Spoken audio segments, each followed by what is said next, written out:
జై శ్రీరామ్. శ్రీమాత్రే నమః. శ్రీ గురుభ్యో నమః. మార్చి ఉగాది రాబోతూ ఉంది. మార్చి 30వ తారీఖు మనం ఉగాది పండుగని సంబరాన్ని మనం జరుపుకుంటాము. ఈరోజు ఒక విశేషాంశము ద్వాదశ రాశుల్లో ఒక రాశి అయిన మీనరాశిలో చోటు చేసుకోబోతుంది. అలాగే నవగ్రహాల్లో మేజర్ ప్లానెట్ మనందరి జీవితంలో ముఖ్య భూమికను పోషించే గ్రహరాజు అయిన శనైశ్వరుడు మీనరాశిలోకి సంచారం 30వ తారీఖు నుంచి, అంటే కరెక్ట్గా ఉగాది రోజు నుంచి మొదలవుతుంది. ఈయన మళ్ళీ 2.5 సంవత్సరాల పాటు మీనరాశిలో సంచారం కొనసాగుతుంది. శనైశ్వరుడు మీనరాశిలో సంచారము ద్వాదశ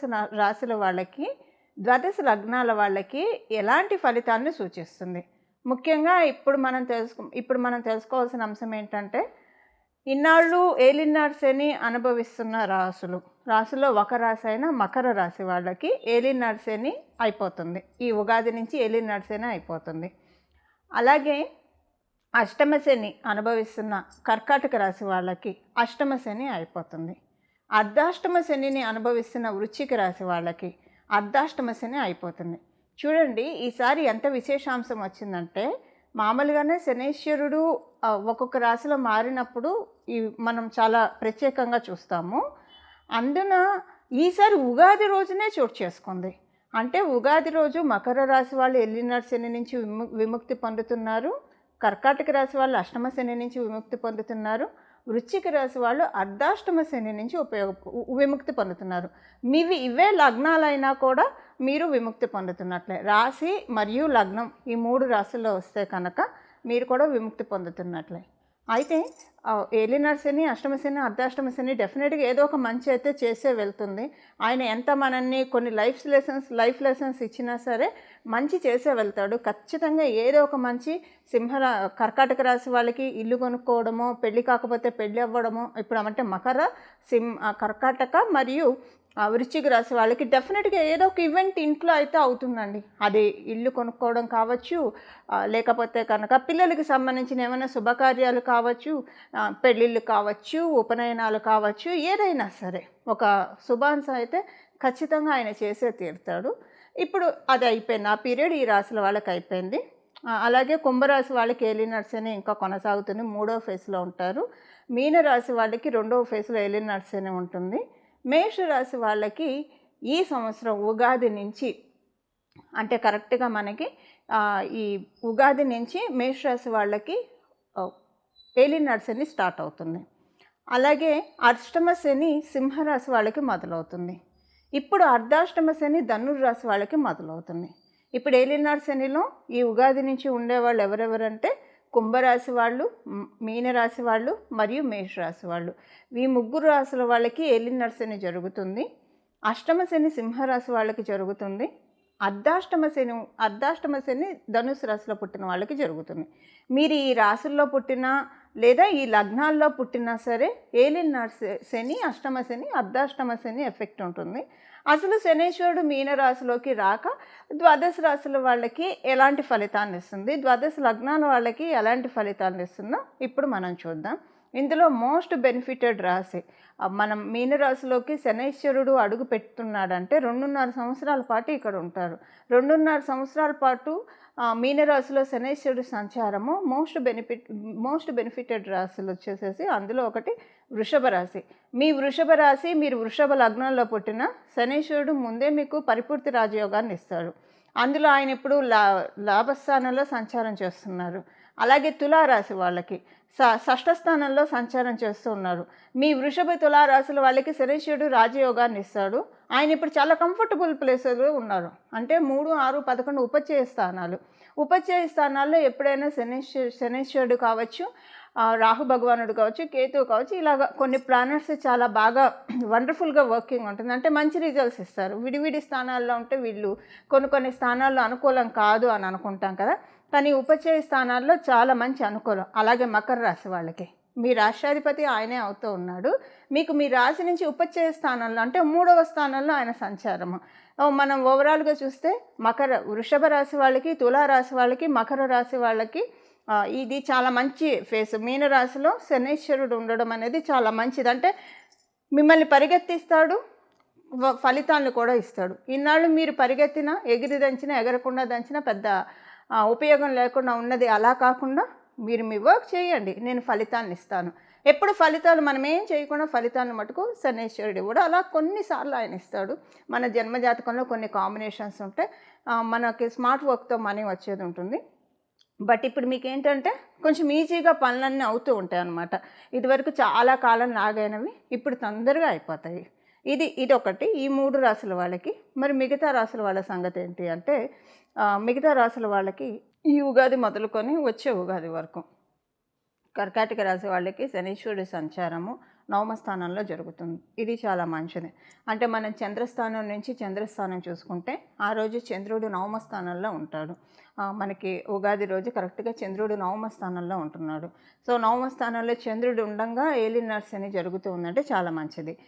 అది అంటే మనకి ఒకటి 1 to 9 యాక్సిస్లో పడింది కాబట్టి ఈ సంవత్సరము మీకు చాలా బాగుంటుంది. శనీశ్వరుడు చెడు రిజల్ట్స్ అయితే ఇవ్వడు. అలాగే వృశ్చిక రాశి వాళ్ళకి కూడా పంచమ స్థానంలో జరుగుతుంది. చంద్రభగవానుడు పంచమ స్థానంలో ఉండడం వల్ల ఈ ఇయర్ మీకు కూడా బాగుంటుంది. అంటే ఈ ఇయర్ వరకు నేను చెప్తున్నా, మొత్తం ఏలినాటి శని మొత్తం చెప్పట్లేదు. ఇప్పుడు మకర రాశి వాళ్ళకి, తులారాశి వాళ్ళకి, వృషభ రాశి వాళ్ళకి మొత్తం ఏలినాటి శని అంతా సూపర్ వెళ్తుంది. మళ్ళీ మీ జన్మజాతకాన్ని అనుసరించి మీ జన్మజాతకం చాలా సపోర్టింగ్ ఉంటే ఇంకా అసలు చూసుకొని అక్కడ చాలా బాగుంటుంది. ఒకవేళ మీ జన్మజాతకం సపోర్టింగ్గా లేకపోతే ఏలినాటి శనితో చాలా సేఫ్ గార్డ్ అవుతారు. అయితే ఈ సంవత్సరం వరకు ఈ ఉగాది మొదలుకొని నెక్స్ట్ ఉగాది వరకు కూడా కర్కాటక రాశి వాళ్ళకి నవమ స్థానంలో శని సంచారం అనుకూలం. ఎందుకంటే మీ రాష్ట్రాధిపతి అయిన చంద్రభగవానుడు కూడా అక్కడే ఉన్నాడు. 1 to 9 యాక్సెస్ పడింది కాబట్టి. అలాగే వృశ్చిక రాశి వాళ్ళకి ఇది కూడా చాలా మంచి సంచారము. ఇప్పుడు మనము శనీశ్వరుడు ఏ రాశుల వాళ్ళకి ఎలాంటి ఫలితాలు ఇస్తారు, దీని నుంచి అసలు ఏమన్నా జాగ్రత్తలు సూచిస్తున్నాడా, ఈ విషయాలన్నీ మనం ఇప్పుడు ఒకసారి చూద్దాం. అసలు శనీశ్వరుడు అంటే చాలా భయపడుతూ ఉంటారు అందరూ. కానీ మనకి ప్రతి ప్లానెట్ కూడా మన మీద ఏం పగపట్టవు. అసలు వాళ్ళ తత్వం మనం తెలుసుకుంటే కనుక వాళ్ళల్లో ఉన్న బ్యూటిఫుల్ రిజల్ట్స్ని మనం తీసుకోవచ్చు. అంటే ఆ గ్రహ దేవతల్లో ఉన్న ఆశీస్సుల్ని మనం అందుకోవచ్చు. ఇందులో ఒక బ్యూటిఫుల్ క్వాలిటీ శనీశ్వరుడికి సంబంధించి ఇప్పుడు మనం తెలుసుకుందాము. ఏదన్నా గ్రహం మనకి ఏదన్నా ఇస్తే అది ఒక్కొక్కసారి మన జన్మజాతకము సపోర్ట్ చేస్తే కొంతకాలం వరకు ఉంటుంది. కొంతకాలం తర్వాత అది ఎక్స్పైర్ అయిపోతూ ఉంటుంది, లేదా కొంత కొనసాగవచ్చు.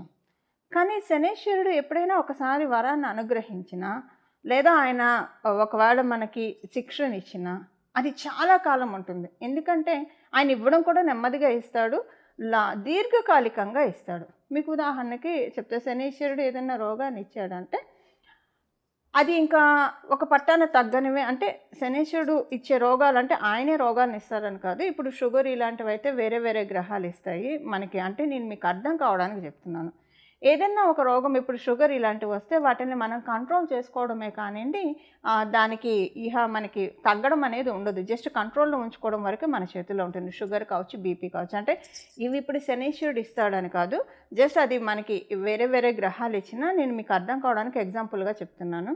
సో ఇలాగా మనకి ఏదైనా ఒక రోగం వస్తే చాలా కాలం అలా ఉన్నట్టు, ఎవరికైనా రోగం వస్తే ఇలాంటివి వస్తే కనుక చాలా కాలం ఉన్నట్లు, శనీశ్వరుడు ఇచ్చే యోగము అసలు అవయోగమైనా సరే యోగమైనా చాలా ఎక్కువ కాలం ఇస్తాడు. ఆయన ఇవ్వడంలో పీనాస్థానం చూపించడు, అది దండించడంలో అయినా పీనాస్థానం నిష్పక్షపాతంగా నిష్కర్షగా దండించేస్తాడు ఆయన. అలాగే ఆయన వరాలు ఇవ్వాలనుకున్నా సరే చక్కగా ఇస్తాడు ఆయన. అంటే చాలా కాలం మన దగ్గర ఉండిపోతుంది. ఇప్పుడు శనీశ్వరుడు ఎవరికైనా చాట్లో బాగా ఉంటే డెఫినెట్గా వాళ్ళకి గవర్నమెంట్లో మంచి పొజిషను, లేదా పాలిటిక్స్లో మంచి పొజిషన్ ఇలాంటివి ఆయన ఇస్తాడు. అది కూడా దీర్ఘకాలికంగా ఏదైనా వ్యవస్థలో ఎవరైనా కొనసాగుతూ ఉన్నారు అంటే కనుక ఖచ్చితంగా వాళ్ళకి వాళ్ళ వెనక శనీశ్వరుడు బ్లెస్సింగ్స్ ఉంటేనే అలా కొనసాగుతారు. ఇలా శనీశ్వరుడు యొక్క బ్యూటీ కూడా మనం తెలుసుకోవాలి. కొంతమంది తరతరాలకి ఆస్తులు ఇస్తూ ఉంటారు. శనీశ్వరుడు బలం మరియు రాహుకేతువుల బలం ఉంటే కనుక వీళ్ళ తర్వాత తరం వాళ్ళు కూడా అనుభవించేంత ఇచ్చేంత అర్హుల్ని మనల్ని చేస్తారు. సో శనీశ్వరుడు యొక్క ఆశీస్సులను అందుకోవడానికి ఆయన గురురాశి అయిన మీనరాశి, అలాగే ఈ మీనరాశి మనం భగవంతుడి పాదం అని కూడా చెప్తాం. విష్ణుమూర్తి పాదము, అమ్మవారి పాదము, వెంకటేశ్వర స్వామి పాదము, రుద్రుని పాదము. ఈ మీనరాశి అంటేనే పాదాన్ని సూచిస్తుంది. ఎవరి పాదాన్ని? మన పాదాన్ని కాదు, పరమాత్మ యొక్క పాదాన్ని. ఇప్పుడు కనుక మనం చాలా గట్టిగా పరమాత్ముడి యొక్క పాదాన్ని పట్టుకుంటే ఎప్పుడు అసలు అంటే ఈ లౌకికమైన విషయాలు మనం ఎంతవరకు ఉండాలో అంతవరకే ఉంటూ ప్రాపంచిక విషయాల్లో మన పాత్ర ఎంతవరకో, మన కర్తవ్యం ఎంతవరకో అంతవరకే ఉంటూ, ఇక మిగతా సమయాల్లో అనవసరమైన చిట్ చాట్లు వీటిలకి వెళ్ళకుండా మన జీవితాన్ని కనుక మన పనులు మనం చేసుకుంటూ భగవంతుడి ఆరాధనలో మనం మనసుని నిష్కల్మషంగా నిలిపితే కనుక చూడండి, ఈ 2.5 ఇయర్స్లో శనీశ్వరుడు డెఫినెట్గా జాడించి మంచి రిజల్ట్స్ ఇస్తాడు, ఖచ్చితంగా ఇచ్చే తీరుతాడు. కర్మకారకుడు. ఇప్పుడు మనం చేసే కర్మలన్నీ కూడా మనని బ్యాలెన్స్ చేసే టైం. అంటే వ్యయ స్థానం 12వ స్థానం. ఈ వ్యయ స్థానంలో వ్యయం అంటే ఏదైనా మన పాపకర్మలు వ్యయం అయిపోవడమే, పుణ్యకర్మలు కూడా వ్యయం అవుతాయండి. మనం అనుభవిస్తూ ఉంటే మనం ఆనందపడుతున్నామంటే అక్కడ పుణ్యకర్మ ఖర్చు అయిపోతున్నట్టు. మళ్ళీ మనం దాన్ని కొన్ని తెచ్చుకోవడానికి మళ్ళీ మనం సాధన చేయాలి. అలాగే కొన్నిసార్లు మనం తెలిసి తెలియక చేసే తప్పుల వల్ల కూడా పుణ్యకర్మ వ్యయం అయిపోతుంది. సో ఆల్ ద టైం మనల్ని మనం ఒక చెక్ పెట్టుకోవాలి. ఇదొకటి. సెకండ్ థింగ్ ఏంటంటే పాపకర్మలు వ్యయం చేసేసే టైం అనమాట ఇది.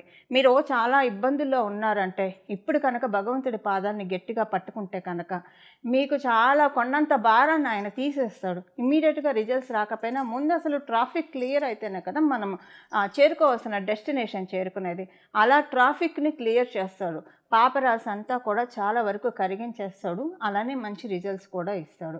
వ్యయ స్థానాల్లో శనీశ్వరుడు కర్మకారకుడు కాబట్టి కర్మలన్నీ లెక్కించే దాత కాబట్టి ఇక్కడ మన ఈ 2.5 సంవత్సరాలు మనం ఎంత చక్కటి సత్కర్మలు చేస్తే అంతటి చక్కటి సత్ఫలితాలను ఆయన ఇస్తాడు. ఇది మనకి ప్లస్ అవుతుంది, ఆడెడ్ అడ్వాంటేజ్ అవుతుంది. సత్కర్మలను భగవంతుడిని ఆశ్రయించడము, ఎక్కువగా ప్రాపంచిక విషయాల్లో ఉండకుండా, అంటే ఎంతవరకు మన వృత్తి ఎంతవరకు అంతవరకే, ఏదైనా ఎంతవరకు అంతవరకు, ఒక కర్తవ్య నిర్వహణ వరకే మన బాధ్యతగా, ఇంకా అంతకు మించి మనం లౌకికంగా వెళ్లకుండా ఆధ్యాత్మికంగా భగవంతుడి పాదాలను పట్టుకుంటే కనుక ఖచ్చితంగా శనీశ్వరుడి యొక్క మీనరాశి ప్రభావము అందరికీ ఖచ్చితంగా మంచి ఫలితాలను ఇచ్చి తీరుతుంది. 12 రాశుల వాళ్ళకి, 12 లగ్నాల వాళ్ళకి, అలాగే 27 నక్షత్రాల వాళ్ళకి కూడా. తులారాశి. మీ తులారాశిలో పుట్టిన వాళ్ళకి నేను మొదట చెప్పినట్టు మీకు షష్ఠ స్థానంలో జరుగుతూ ఉంది శనైశ్వరుడి సంచారము. సో శని మహారాజు షష్ఠ స్థానంలో ఉంటూ మీకు అనుకూలతల్ని కలిగిస్తున్నాడు. అంతర్గత శత్రువుల్ని, బాహ్య శత్రువుల నుంచి మిమ్మల్ని విడుదల చేస్తూ ఉన్నారు. మీరు ఏ విషయాల్లో అయినా సరే బాగా ఆలోచిస్తూ, బాగా ఇబ్బంది పడుతూ, మదన పడుతూ ఉంటే దాంట్లోంచి మిమ్మల్ని రిలీజ్ చేస్తూ ఉన్నాడు. ఇప్పుడు అది ఒక మీకు బ్లెస్సింగ్ని ఆయన అందజేస్తూ ఉన్నాడు. అలాగే కొంత ఆరోగ్య విషయంలో జాగ్రత్తలు కూడా సూచిస్తూ ఉన్నాడు. అంటే ఆరోగ్య విషయంలో జాగ్రత్తలు అంటే మీ జన్మజాతకం బాగా సహకారంగా ఉంటే ఇక్కడ 2 రకాలుగా ఉంటుంది. ఎందుకంటే ఇక్కడ మీ అష్టమ స్థానము వృషభ రాశి అయింది కాబట్టి ఆయన తృతీయ దృష్టితో చూస్తున్నాడు. కాబట్టి మీ జన్మజాతకంలో మీకు శశ శుక్ర యోగం ఉన్నా, లేదంటే శుక్ర భగవానుడు మంచి స్థానాల్లో ఉంటే అప్పుడు మీకు చక్కటి ఆరోగ్యాన్ని ఇస్తాడు ఆయన. ఇప్పుడు ఈ ట్రాన్సిట్లో అంటే ఆయన తృతీయ దృష్టితోటి వృషభ రాశిని చూస్తూ మీ అష్టమ స్థానాన్ని చూస్తాం. సపోజ్ మీకు కనుక శుక్రబలం లేకపోతే, ఎందుకంటే మీ రాశినాథుడు బలం మీకు ఖచ్చితంగా ఉండాలి. మీ అష్టమ స్థానాధిపతి కూడా ఆయనే అయ్యారు కాబట్టి. సో మీకు మీ రాశినాథుడి యొక్క బలం లేకపోతే కొంత హెల్త్ ప్రాబ్లమ్స్ ట్రిగర్ అవుతాయి. సో ఇదేంటంటే మీకు శుక్రబలం బాగా ఉంటే హెల్త్ బాగా ఇంప్రూవ్ అవుతుంది. శుక్రబలం లేకపోతే కొంచెం చిన్న హెల్త్ ప్రాబ్లమ్స్ ఉంటాయి. అవి కూడా ఏంటంటే గ్యాస్ట్రిక్ ట్రబుల్స్ కావచ్చు, లేకపోతే కనుక కొంచెం త్రోటికి సంబంధించిన ఇష్యూస్ కావచ్చు, తరచూ జలుబు చేయడం, ఇంత మాత్రమే ఉంటుంది. అది పెద్దదా చిన్నదా అనేది మీ జన్మజాతకాన్ని అనుసరించి ఆధారపడి ఉంటుంది. మరి గోచారంలో అయితే కొంత 20% ఈ ఇబ్బంది ఉంది ఆరోగ్యపరంగా తులారాశిలో పుట్టిన వాళ్ళకి. అలాగే మీకు మంచి కాంట్రాక్ట్స్ వస్తాయి. అంటే కాంట్రాక్ట్స్ అంటే మీరు ఉద్యోగస్తులైతే మంచి ఉద్యోగం వస్తుంది. మీరున్న చోటు నుంచి వేరే చోటుకి మూమెంట్ ఉంటుంది మీకు. మీరు కొంచెం అంటే మంచి ఇప్పుడు దాకా ఉన్న దానికంటే శాలరీ పెరుగుతుంది, డెఫినెట్గా మంచి మార్పు వస్తుంది. అలా ఉద్యోగస్తులకి మార్పు ఉంది. వ్యాపారస్తులకైతే కనుక వ్యాపారస్తులకి బాగుంది డెఫినెట్గా. అయితే వ్యాపారస్తులకి కొంత కష్టపడాల్సి వస్తారు. అంటే కొంచెము ఎక్కువ స్ట్రైన్ అవుతారు. బట్ రిజల్ట్స్ అయితే చాలా బాగా ఉంటుంది. ఎప్పుడైనా మనకి కష్టపడింది ఏది రాదు. ఒక్కోసారి కష్టపడినా కూడా రాదు. మనం చేసే కష్టమే ఉంటుంది, కానీ అక్కడ ఫలితాలు అనేవి శూన్యంగా ఉంటాయి. ఇప్పుడు ఈ ప్రాబ్లం మిమ్మల్ని గట్టెక్కిస్తాడు. మీరు కొంచెం శ్రమ చేయాలి, డెఫినెట్గా మంచి ఫలితాలని ఆయన అందిస్తాడు. మీకు పంచమాధిపతి కూడా అవుతూ ఇంకా ఏం చేస్తే మీ బిజినెస్ పెరుగుతుంది, ఇలాంటి ఆలోచనలు మీకు ఎక్కువగా కలిగిస్తూ ఉన్నాడు శనేశ్వరుడు. ఈ ఆలోచనలతోటి ఏంటంటే మీరు చక్కగా మీరు అనుకున్న స్టాండ్కి, మీరు అనుకున్న పొజిషన్కి వృత్తిపరంగా, వ్యాపారపరంగా మిమ్మల్ని మీరు రీచ్ అయ్యే విధంగా శనేశ్వరుడు బ్లెస్సింగ్స్ అందిస్తూ ఉన్నాడు. ఏదేమైనా మీకు షష్ఠ స్థానంలో శనేశ్వరుడి సంచారము చాలా మంచి ఫలితాలనే ఇస్తుంది. తులారాశి వాళ్ళకి చాలా మంచి యోగ్యమైన ఫలితాలను అందిస్తుంది. మెయిన్ ఏంటంటే మీకు మానసిక అశాంతి, మానసిక చింతన ఇప్పుడు ఏంటంటే ఒక మెంటల్ అరెస్ట్ అయినట్లు ఉంది గత 1 సంవత్సరంగా మీకు. ఈ దిగ్బంధం నుంచి మిమ్మల్ని బయటకు వాడేస్తాడు ఆయన. దీని నుంచి మిమ్మల్ని రిలీజ్ చేస్తాడు. కొంత మానసిక ప్రశాంతత ఉంటుంది. అమ్మయ్య అని కుదురుకుంటారు. అంతా కూడా బాగుంటుంది. ఇప్పుడు శనైశ్వరుడి సంచారం మీనరాశిలో చూశారు కదండి. ఈ శనైశ్వరుడి సంచారము ద్వాదశ రాశుల వాళ్ళకి, అలాగే ద్వాదశ లగ్నాల వాళ్ళకి ఎలాంటి ఫలితాన్ని ఇస్తుందో ఇప్పుడు చేసుకోవాల్సిన పరిహారం చూద్దాము. శనైశ్వరుడు మీనరాశిలో ఉండగా చేసుకోవాల్సిన పరిహారం ద్వాదశ రాశుల వాళ్ళకి వీరభద్రస్వామి వారి ఆరాధన. వీరభద్రస్వామి వారి దండకం చదువుకోవడం కావచ్చు, వీరభద్రస్వామి వారి అష్టోత్తరం చదువుకోవడం కావచ్చు. లేదా నేను ఒక నామాన్ని చెప్తాను. ఈ నామాన్ని బాగా స్మరించడం వల్ల కాలభైరవ స్వామి వారిని కానివ్వండి, వీరభద్రస్వామి వారి ఆరాధన కానివ్వండి, చాలా చక్కటి సత్ఫలితాలను వస్తుంది. మీన రాశి అంటేనే మనకి సహజ కాలపురుషుడు కుండలిలోంచి 12వ స్థానం, వ్యయ స్థానం. మన రాత్రిపూట మన నిద్ర సౌఖ్యం ఎలా ఉంటుందని సూచించే రాశి మనకి కాలపురుషుడు కుండలిలో నుంచి మీనరాశి. అలాగే ఎవరి రాశుల ప్రకారం వాళ్ళకి 12వ స్థానం సూచిస్తుంది. బట్ ఇది అందరికీ అప్లికేబుల్ అయ్యే రాశి కాబట్టి మీరు చూడండి, కాశీకి క్షేత్రపాలకులు వారాహి అమ్మవారు, అలాగే కాలభైరవ స్వామి వారు కూడా కాశీ క్షేత్రాన్ని పరిరక్షిస్తూ ఉంటారు. మీరు శ్రీశైలం వెళ్తే శ్రీశైలంలో అక్కడ వీరభద్రస్వామి ఆలయం ఒకటి ఉంటుంది. అంటే మొత్తం ఓపెన్గా ఉంటుంది, అంటే ఓపెన్ కార్ లాగా ఓపెన్గా ఉంటుంది. చుట్టూ 4 గోడలు ఉంటే అక్కడ ఉంటాడు. అంటే కొన్ని క్షేత్రాల్లో క్షేత్రపాలకులు ఉంటారు. ఎందుకు ఉంటారు? రాత్రిపూట ప్రత్యేకించి ఉగ్రదేవి దేవతలు రాత్రిపూట ఆ క్షేత్రాన్ని కాపాడుతూ ఉంటారు, సంచారం చేస్తూ కాపాడుతూ ఉంటారు. శనీశ్వరుడు మీనరాశిలోకి వెళ్ళడం అంటే, మీనరాశి అంటేనే మనకి సహజ కాలపురుషుడు కుండలిలో నుంచి రాత్రిని సూచిస్తుంది, నిద్రాస్థానాన్ని కూడా సూచిస్తుంది. కాబట్టి అంటే ఇంకా చాలా ఉంటాయి, వన్ ఆఫ్ ద ఇది అది.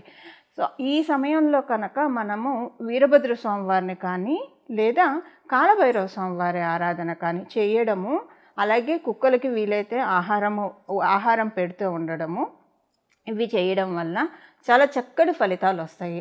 ఏలినాటి శని కావచ్చు, అష్టమ శని కావచ్చు, అర్ధాష్టమ శని కావచ్చు. శనీశ్వరుడు ఎవరిలో అయినా చూసేది ప్యూరిటీని మాత్రమే. మనం కనుక మన ప్యూరిటీని మనం మెయింటైన్ చేస్తూ ఉంటే ఏ గ్రహదేవతలు మనల్ని బాధించలేవు. అంటే ప్యూరిటీ అంటే ఎప్పుడూ కూడా నిష్కల్మషమైన మనసుతోటి, మంచి ఆలోచనలతోటి, సానుకూల దృక్పథంతో, సచ్చింతనతోటి మనల్ని మనం పెట్టుకుంటూ ఉంటే కనుక అప్పుడు గ్రహదేవతలన్నీ కూడా వాటి బ్లెస్సింగ్స్ని మనకి ఇవ్వడం ప్రారంభిస్తాయి. అందులో మనకి శనైశ్వరుడు అయితే ఇంకా ఎక్కువగా, ఇప్పుడు మనకి అన్ని గ్రహాలు ఇచ్చే దీవెనను ఒక ఎత్తు అయితే, శనైశ్వరుడు ఇచ్చే దీవెనను మటుకు ఖచ్చితంగా అన్నిటికంటే మించి అనే చెప్పాలి. చూడండి, ఆయన ఏది ఇచ్చినా సరే ఇప్పుడు మనం చేసుకోవాల్సిన పరిహారం చూద్దాము. వీరభద్రస్వామి దండకం కావచ్చు, వీరభద్రస్వామి అష్టోత్తరము, మీ ఇంటి దగ్గర ఏమైనా వీరభద్రస్వామి వారి ఆలయాలు ఉంటే అక్కడికి వెళ్ళడం. కొంతమంది వీరభద్రస్వామి వారి పీఠాలు పెట్టుకుంటారు, పీఠాలకు వెళ్ళి దర్శించి రావడము.